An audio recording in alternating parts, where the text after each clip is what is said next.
You know, over just the past couple of weeks, we've seen some really heartbreaking tragedies. First, of course, the sad news of conservative activist Charlie Kirk's assassination in front of that huge crowd.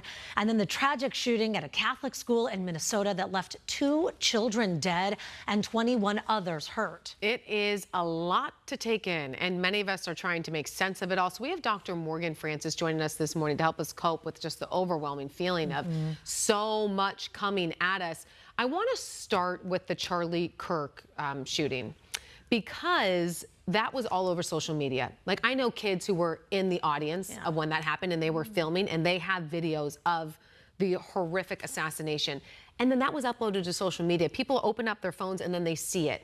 How are you supposed to process that? Humans are not supposed to see that kind of stuff. Not only how are we supposed to process it, but how are our kids supposed to process and deal with that? Yeah, it's really awful because there was no warning. No, you just opened up your phone and right there you see this very graphic video. Very. And for many parents that I spoke to, they didn't even have a chance to speak with their children before they got home because they had their cell phone at school and they saw the image before they even came home. Right. So they get into the car and mom or dad is left with trying to navigate how to have a really sensitive conversation and also provide some reassurance of safety.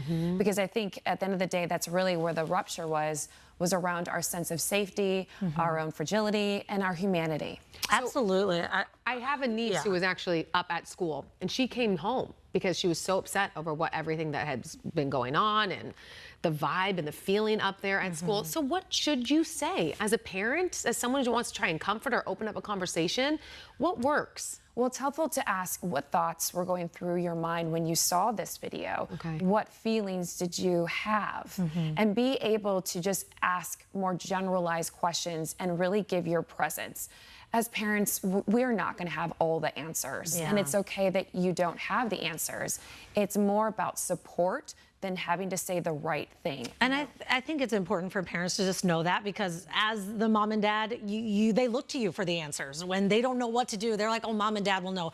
We don't have all of the answers when something like this happens. You know, I made a choice. I'm not going to go online. I don't want to see that video. It's just too graphic. And then I went on X and people were posting stills of it. So even I wasn't ready for something like that. I mean, what's happening to us collectively?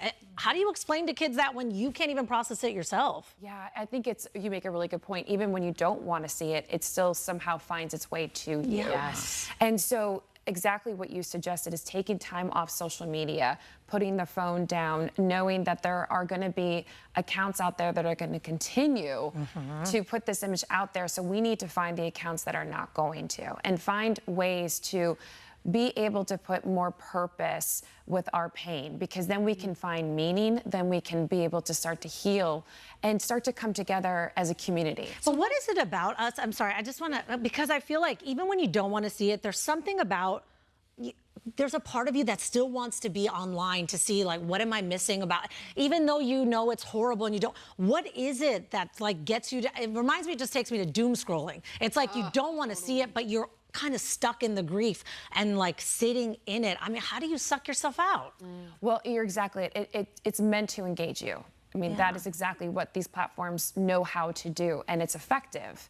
So because we know it's going to continue to keep us online to increase the engagement, the best thing we can do is actually not to be online. And because once we're on it, it's hard for our brains to stop, because already our dopamine, which is the neurotransmitter for pleasure and feeling good and seeking out information, is going to be activated. So it's not about willpower. It's the fact that our brains are hardwired to stay in something that's grabbing our attention. Any tips for people who now are dealing with, you know, the Charlie Kirk assassination and then what happened with the school shooting that just happened recently?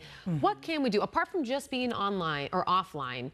Are there things that we can say to ourselves? Are there techniques that we can use to try and like come down from such awful, traumatic events that really are keeping us up at night? So I think it's important that we identify that really what we're going through right now is vicarious trauma, meaning that there are repeated events happening very quickly, and they're very intense and heavy. And so we're feeling this heaviness in our bodies, we're feeling this heaviness in our hearts. So emotionally, we may not be feeling like ourselves. And I think once we put a name to the experience, then we can do something about it.